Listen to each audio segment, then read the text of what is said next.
What is up, YouTube? Welcome back to my channel, you guys. Today I wanted to do a bikini prep update for you all. I have made some changes and I want to explain why. As far as my prep update, I have decided, you guys, to prep myself. And I've done this for a few reasons. And then I really want to take you through this process of prepping myself for bikini wellness. Okay, so I've done this for a few reasons, and I hesitated to hire a coach in the first place because I really did want to try on my own because I have learned so much. Okay, so I want to say prep myself, but I'm not really prepping myself because I have learned so much. I've taken so many courses. So the coaches that I have learned from, I'm really applying what I have learned through their courses on myself. I just feel like I would be doing myself a disservice not to. And so, you know, the coach I hired, great coach, but just, I wasn't feeling it. I wasn't feeling aligned. It was like I ignored that kind of like, you got this, Hannah, like you can do this, you can trust yourself. And so I wanted to follow that voice, like trust yourself. And so I'm trusting myself, ladies. I'm trusting myself. And I really want to show you, you know, that reaching your goals is really simple. It may be simple, but it's not always easy. But I really want to lead by example, and I want to take you along my journey, and I want to document everything. And one thing that I want to say too, and I'll be posting another video on here. I went down to Montana to the Momentum Retreat, Dana Lynn Bailey's headquarters. And I got to meet Hannah Eden and a whole bunch of people. I have it all on film, so I'll show you guys that on another one. But she said something that confirmed my decision. So I made this decision, and then I felt really bad. I felt like I was hurting the coach's feelings, but I had to make this decision for myself. And sometimes, you know, the right decision isn't always the easiest. But when you make the decision, you'll have peace. And I knew when I made the decision with the coach, I just said, you know what? I'm just going to decide. It's just not what my heart wants at this time. And I did. I had peace after. And then when I went to the Momentum conference, Dana Lynn Bailey said, you know, in the first few years of competing, she prepped herself. And she goes, I highly recommend you don't hire a coach. I mean, we have fitness backgrounds, so it's different. I guess if you don't have any fitness background, it is a good idea. But here's the thing. You know your body. And so she said, document everything. Document. She goes, I tried everything. I tried every diet. I tried all different methods. And so that is what I'm doing. I have spent thousands of dollars, you guys, taking courses. I've taken Dr. Lane Norton's, all his courses on prep, on reverse dieting, on, you know, peak week. Like I've done his whole competition prep course because I actually had a couple clients that were competing, and I'm like, I have knowledge of training and nutrition, but I need to really know. And I learned so much, and I learned everything that I was told from coaches that is totally bullshit and BS that you don't have to do. So once you learn the right way, it's really hard to hire a coach if what you've learned it goes against. So that was another thing too. So I've learned from him. I've learned from Hattie Boydell.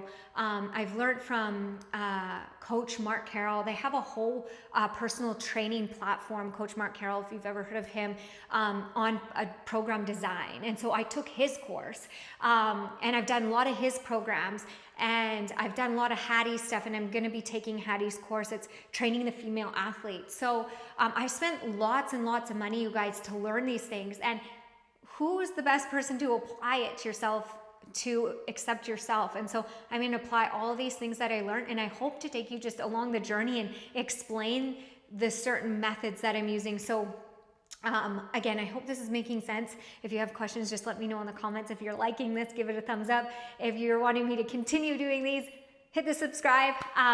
But so my training split now is a little bit different. Another thing too I wanted to say is I was going to train for High Rocks, and I've decided not to because here's the thing. There's a saying, you chase two rabbits, you catch none. And so I thought, just focus on one goal. High Rocks will always be there. Because when I was doing both, I actually got really burnt out, and I tweaked my shoulder again, and I just thought, okay, like it's just, I just need to just focus on one goal. So I want to do high rocks. I'm really excited to do high rocks. So that's still in the back of my mind, but I'm just going to focus on prep right now. So my training is a little bit different. So this is how it looks. I'm training 5 days a week. I've got 3 lower body days a week and 2 upper body days a week. And I'm filming some of my workouts for you guys too. So don't worry, those are coming up. And again, if you want to see anything, you want to know anything, please leave the comments below and I would be happy to show you guys. My nutrition right now, I'm in a slight deficit. I'm in a 10% deficit under my maintenance. So not a huge deficit at this time, but just enough. Now, my goal is to hit 10,000 steps a day. So I'm training 5 days a week. 3 of them are lower body, 2 of them are upper body. 10,000 steps, 7 days a week, and then 2 cardio sessions a week. Preferably on my non-training days, but I've been doing them on my upper body days. So that on one of my upper days, and then on my day off, on day 6, I've been doing cardio and some core. So it's only 20 minutes at this time.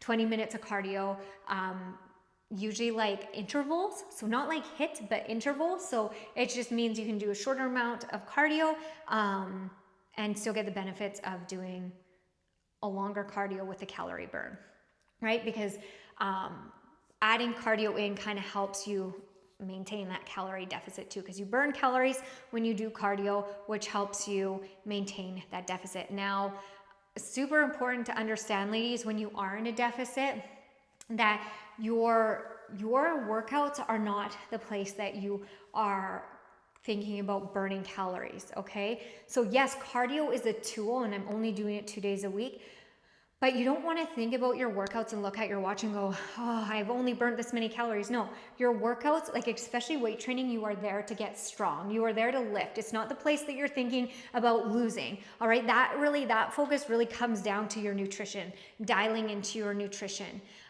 So that's really important to understand. So, in 10% deficit, 5 days a week training, 2 of those are cardio days. And then sleep, I'm aiming for 8 hours a night. Sometimes it doesn't always work that way.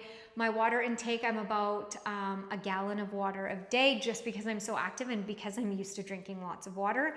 Would I recommend that for a person that doesn't drink lots of water? No, it's like anything, you want to build up to it, right? And the 10,000 steps a day has been challenging in a way that I mainly am at home. So I've been making myself go for walks outside to make sure that I'm hitting those steps and just staying active, and it makes you feel good. And I feel like a slug when I'm at home. I feel like a sloth. So there's that. So now I'm going to show you guys my check-in. And so my check-in, you guys, my current weight is bouncing between 132 and 134 depending. So my goal is to obviously get that down.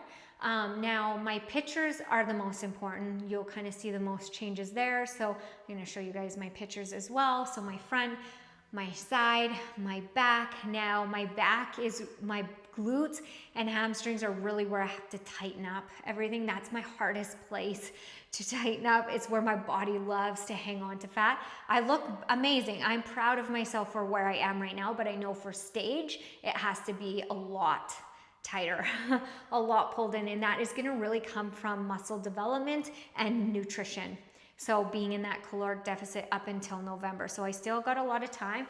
But again, something else, you guys, that I learned from Dana Lynn Bailey, and one of her coaches said to her too. And again, like, I don't know if this makes sense. So when I decided to not have a coach, there's just a couple red flags, as well as like the coach wanted me to compete in July. And so I'm about 130 to 133 pounds sometimes. And, wanted me to drop down to 100 pounds, and then said that I could be ready by July. And that to me was a red flag, because as a coach myself, and I always will coach women, is slow and steady wins the race. And so again, another confirmation when I went to the Momentum conference with Dana, she said too, that her coach said, like, Dana will diet 6 months out. she's extremely lean. So if you've seen her body, she's like shredded. She doesn't need to diet that far in advance, but is that you want to think of your fat loss like an airplane taking off and landing. All right. You do not want that airplane going crashing down to the runway. No, like that's scary. It slowly drops and slowly drops and slowly drops. And then when it gets to the pavement, it like breaks and slowly goes in. And same thing when it takes off, it's a slow. And so sometimes you have to think about your fat loss journey like that way, because again, whether you compete, whether you're trying to do this for, a wedding or just for yourself, knowing that the weight loss is not the hard part, ladies. Yes, it may initially feel hard.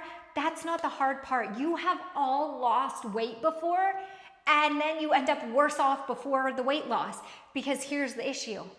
It's maintaining the new weight and maintaining the new lifestyle, because a lot of us do those crash diets like that plane. We lose the weight and we're like, holy hell, I cannot stay here. I cannot wait to eat. Like, where's the food? I never want to do a workout again. And boom, it took you 6 months, a year to get there. And then within a couple months, you're heavier than you were when you did the thing. So it's really important to understand, it's going to take time to take it off, but then you have to figure out how you're going to live there, and you have to reverse diet back to maintenance calories, and then you have to hold maintenance for 6 months. Did you know that, ladies? That in order to create a new set point for your body weight, you have to hold that new weight for 6 months. So what does that mean? It takes you 3 to 6 months to lose your weight or get to your goal. Okay, so it usually takes half that time to reverse diet. So then we reverse diet you back to maintenance where you feel good on those calories so you don't put on a whole bunch of weight, right? That wasn't the goal. The goal is to increase your calories slowly so you're maintaining your new current weight and working slowly back up to maintenance. Then once you're at maintenance, and your weight may have fluctuate a couple pounds, but nothing huge, it's your new set point. Then you have to hold those maintenance calories and weight lift for 6 months, and that will become your new set point. Then it's like you're living at this new body that you worked so hard for. So this is where women get this is why crash dieting doesn't work. I don't know why I'm going off into this while I'm talking about my bikini prep, but this is something that I have had to learn over the years, and something that even when I did my first competitions was like that. I got extremely ripped, and then boom, after it was like food, forget it. I didn't want to work out, didn't want to do any of the things because I didn't see it as a lifestyle. I was so focused on the goal. Oh, I have a good podcast coming up, you guys. On my trip to see Dana and Bailey, I had so many analogies on that trip. It was a whole 8 hours, and a lot of them were through prairie lands. And even with all the audio books and podcasts, sometimes that make your head go crazy. But to do with your journey, put that aside. I'm all over the place today, but I hope, okay, so workouts, fat loss. So I really want you to think about that on your journey. And so I'm going to be taking you through that on my prep, knowing that fat loss is a slow and steady game. It's not going to happen extremely fast. And you have to remember, when you do it extremely fast, you have to be prepared for a rebound. You have to be prepared for the aftershock, because things that haven't given you time to develop the habits to sustain that is going to be even harder. So yes, the initial weight drop may be amazing. Whatever things that you're thinking about, quick fixes, crash diets, taking Ozempic, taking pills, stopping your hunger hormones like your ghrelin from, telling you you're hungry, all those things that our body naturally does to protect us. It's only a short-term solution. You're going to have a long-term aftershock. If you don't learn to develop the habits on your way to your goal and create a lifestyle, it's never going to become a lifestyle. You're just going to have such a horrible relationship with your body. It's going to be this thing of you only love yourself at a certain way. And if you can't maintain the weight, you're a loser. You have to love who you are now. And that's one thing, ladies, that I want to talk about in this video too, is I had to get to a place where I love my body. I feel strong. I feel, you know, I'm in my 130s. Who knew I would have died before? But I feel strong. I feel good. And I love the process. And I love, you know, applying all these things that I've learned. And I want to teach you how to do the same way, taking myself through it, taking myself through the process, not because maybe you want to compete, maybe you do, but maybe just because you want to take yourself through the process and create a journey for yourself and finally say, I'm so sick of my own bullshit. I'm so sick of my own excuses. I'm actually going to do it. I'm actually going to put one foot forward and I'm going to just make the decisions. And so I'll finish off by saying this. And then in my next videos, I will show you guys some workouts. I've been filming them already, just got to put them together. With the workouts, ladies, I want to know, do you want voiceovers? Do you just want music and just see what I'm doing? Do you want me to explain what I'm doing? Like, how would you guys like to see my workouts? Like in a way where I could talk you through so that you could do them yourself? Or like, how would you like that? Or you just kind of want to watch? Do you want them quicker? Do you want them longer? Let me know in the comments below how you would like to see the workout structured. Same with meal plans. Do you want me to talk you through like a voiceover? Do you want me to talk while I'm making my food? Do you want it quick? Or you just like, just kind of do like a reel style, like just breakfast, lunch, dinner. This is what you're eating, or explain things. Whatever you want, I will do. So there's that. And then I'll finish off by saying this. I don't know what I was going to say. I don't know what I was going to say, but you guys, that is it. This is my prep update. I just wanted to update you. I had crazy because I had filmed some of the workouts when I was with a coach. And I just can't post them because it's just not what I'm doing now. So I'm having to restart everything, but it's okay. I'm taking you guys along. This is me being real. This is me in my own head and choosing me. So I hope I've inspired you to choose you, to listen to that voice that says, trust yourself, go for it. I'll finish off by saying this, the thing that I forgot, is 10,000 steps a day, okay? It's hard for me. And so yesterday I decided to go for a walk, and all I said was, Hannah, just go for a walk. It doesn't have to be crazy. It doesn't have to be a run. Just get outside and go for a walk. I've been struggling with my mental health too. That's a whole other topic for another video. So it was really nice just to put in a podcast yesterday, and I went for a 60-minute walk, and it went by like that, 10,000 steps, boom. It was easy, and it was light, and I just walked, and I was in the sunshine, and it felt good. So, you know, a lot of the times we just have to talk to ourselves in the moment and say, just for today, you know, just for this hour, just for this meal, whatever it is. And then when you do it, it's like you get a new sense of respect, momentum, discipline, motivation comes when you make those right choices. It's like when you make the right decisions for you and you decide to trust yourself and you just focus on the day in front of you, it's like you're plugged into a power outlet and you get a surge. It's like your battery, when you don't trust yourself, goes on red. And then when you start trusting yourself and doing the right things that you said you were going to do, it's like your battery starts to turn green again. And you start to get all this energy and all this motivation. I don't know. Again, I don't know where this video is going, but I hope I inspired you. And thank you so much for being here. This YouTube channel would be nothing without you guys watching and subscribing. So, love you all. Until next time. Let's do this. Bye, guys.